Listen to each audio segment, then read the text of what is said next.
तो आज बात करते हैं उस टेक्नोलॉजी की जिसका इस्तेमाल हम सब हर रोज करते हैं, पर शायद ही कभी उसके बारे में सोचते हैं। चलिए, इस रोजमर्रा के जादू के पीछे का साइंस क्या है, उसे समझते हैं। कभी सोचा है कि बस एक टैप पर फोन को कैसे मालूम हो जाता है कि हम दुनिया में एग्जैक्टली कहाँ हैं? ये कोई मैजिक नहीं है, बल्कि ये कमाल के सिस्टम की कारीगरी है जिसे हम सब जीपीएस के नाम से जानते हैं। हम सब इसे यूज करते हैं ना। कभी किसी अनजान शहर में रास्ता ढूंढना हो या फिर ऑनलाइन ऑर्डर किए हुए पैकेज का इंतजार हो, अरे यहाँ तक कि अपना खोया हुआ फोन ढूंढने के लिए भी। सही में ये टेक्नोलॉजी हमारी जिंदगी का एक ऐसा हिस्सा बन गई है जो दिखता तो नहीं पर बहुत जरूरी है। तो आज की हमारी जर्नी में क्या क्या है, पहले तो ये समझेंगे कि ये रोजमर्रा का जादू है क्या। फिर सिस्टम के 3 पिलर्स कौन से हैं, सैटेलाइट्स हमारी लोकेशन कैसे पता लगाते हैं ये भी देखेंगे, और हाँ, 4 सैटेलाइट्स ही क्यों जरूरी हैं, और आखिर में जीपीएस को और भी ज्यादा एक्यूरेट कैसे बनाया जाता है। तो चलिए शुरू करते हैं। सबसे पहले ये समझना दिलचस्प है कि ये टेक्नोलॉजी जो आज सबकी उंगलियों पर है, आखिर आई कहाँ से। जीपीएस यानी ग्लोबल पोजिशनिंग सिस्टम, ये असल में सैटेलाइट्स का एक पूरा नेटवर्क है जो हमें धरती पर हमारी एकदम सटीक लोकेशन बताता है। और सबसे कमाल की बात पता है क्या है? ये सिस्टम 24 घंटे 7 दिन काम करता है, चाहे मौसम कैसा भी हो। इसकी शुरुआत हुई थी मिलिट्री यूज के लिए। इसे बनाया था यूएस डिपार्टमेंट ऑफ डिफेंस ने। लेकिन आज ये हम सब के लिए बिल्कुल मुफ्त में मौजूद है, और सच कहें तो इसने हमारी दुनिया को देखने और कहीं आने जाने का तरीका ही बदल कर रख दिया है। तो सवाल ये उठता है कि आखिर ये पूरा सिस्टम काम कैसे करता है।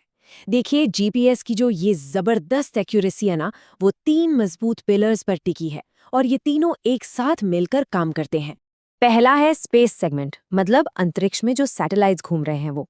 दूसरा है कंट्रोल सेगमेंट, यानी जमीन पर बने वो स्टेशंस जो इन सैटेलाइट्स की हेल्थ और एक्यूरेसी पर नजर रखते हैं। और तीसरा वो है यूजर सेगमेंट, यानी हमारा फोन, गाड़ी का नेविगेटर या स्मार्ट वॉच, जो इन सिग्नल्स को रिसीव करता है। ठीक है, तो ये तो हो गए 3 हिस्से। पर ये सैटेलाइट स्पेस से हमारी एग्जैक्ट लोकेशन पता कैसे लगा लेते हैं? इसका जवाब ना एक बड़े ही स्मार्ट मैथमेटिकल प्रिंसिपल में छिपा है। इस प्रिंसिपल का नाम है ट्राइलैटरेशन। अब हाँ, नाम थोड़ा टेक्निकल लग सकता है, पर यकीन मानिए इसके पीछे का आइडिया बहुत सिंपल और जीनियस है। इसको ऐसे समझते हैं, सोचिए 3 दोस्त हैं और वो अलग अलग जगह पर खड़े हैं, और आपको ये पता है कि आप उन तीनों से कितनी कितनी दूरी पर हैं। तो बस जहां पर ये तीनों दूरियां एक दूसरे को काटेंगी, वहीं आपकी एग्जैक्ट लोकेशन होगी। जीपीएस सैटेलाइट्स भी ना बिल्कुल यही काम करते हैं। बस वो दोस्त नहीं हैं, वो स्पेस में घूमते हुए सिग्नल भेजने वाले डिवाइस हैं। हर एक सैटेलाइट लगातार एक सिग्नल भेजता रहता है। उस सिग्नल में 2 जरूरी चीजें होती हैं। एक तो सैटेलाइट की खुद की पोजीशन क्या है, और दूसरा उसने वो सिग्नल किस टाइम पर भेजा था।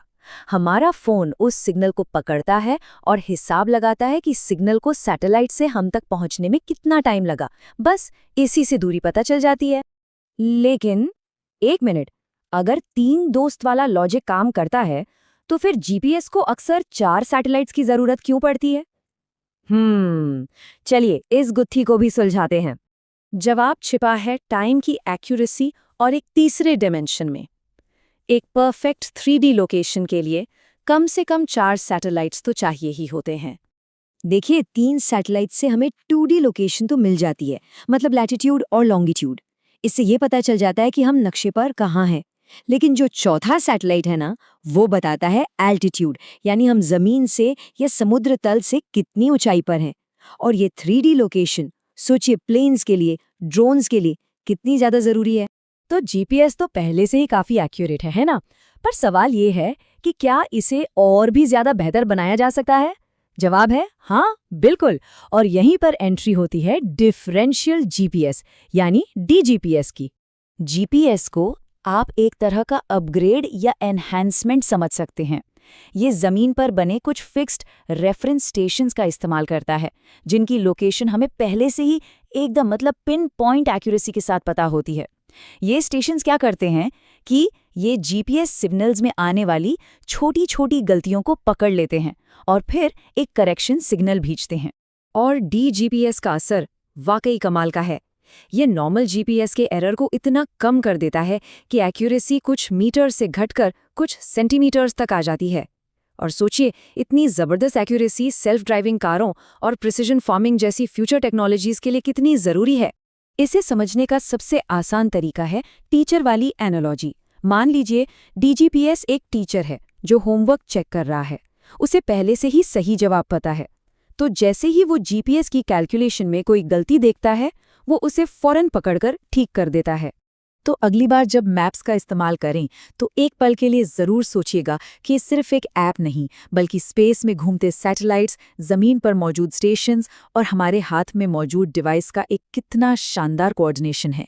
जीपीएस ने वाकई हमारे आने जाने के तरीके को पूरी तरह से बदल दिया है। पर कहानी यहीं ख़त्म नहीं होती।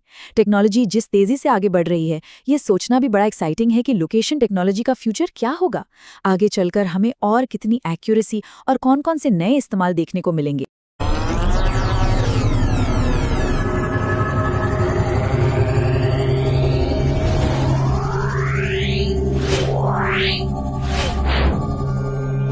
Wow.